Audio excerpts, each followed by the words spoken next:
به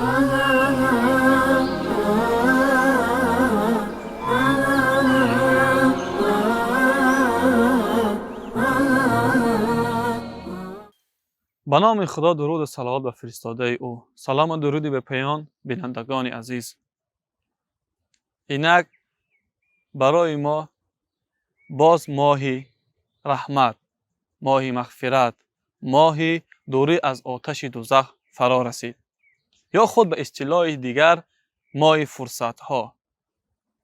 فرصت برای اون نفرانی که یک سال دراز غرق گناه بودند. فرصت برای اون نفرانی که کننده کار خیر بودند. فرصت برای اون نفرانی که یک سال دراز فکر میکردن کار انجام بدیم که از آتش دوزخ دور باشیم.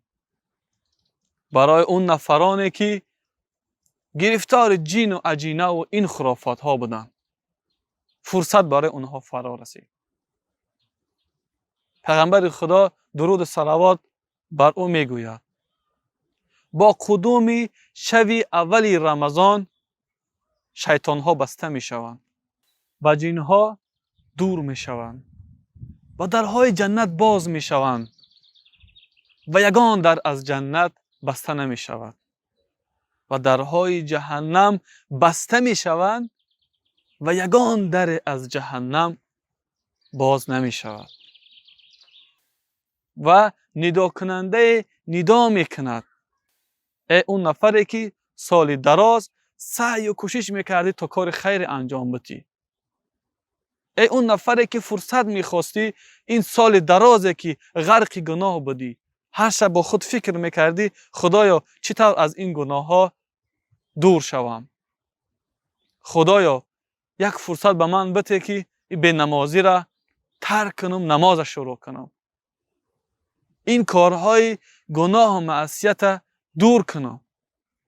اما چه خیل خدایا یک فرصت خوب برای من عطا کن. مژده برای همون نفرا که پیغمبر خدا میگه هر کس کار خیر میکرد خوشا به حالش، الان فرصت بهترین است که کار خیرش شروع کنه و هر کس کاری بد میکرد الان فرصتش رسیده است که کاری بد دست بکشه.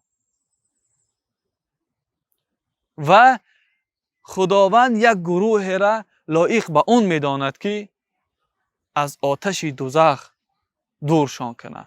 یعنی خداوند یک گروه را انتخاب میکنه از بین بنده ها که اونا لیاقت اونا میگردن که از آتش دوزخ دور شوند، یعنی که از دوزخ دور شوند. خداوند اونها را از دوزخ نجات میده، یعنی بهشتی میشوند. و سوال این است که آیا این فقط اول ماه رمضان است؟ نه. و میگه حدیث پیغمبر دوامش این است که و ذالک کل لیله، و این چونین هر شب رمضان است. هر شب رمضان منادی فریاد میکنه که خیر کننده و سوی خیر، آدمی کاری بد میکردگی به معصیت خدا، به معصیت دست زدگی دست بکش، چون که امروز، چون که امشب خداوند یک گروه نفرا را از دوزخ دور میکنه.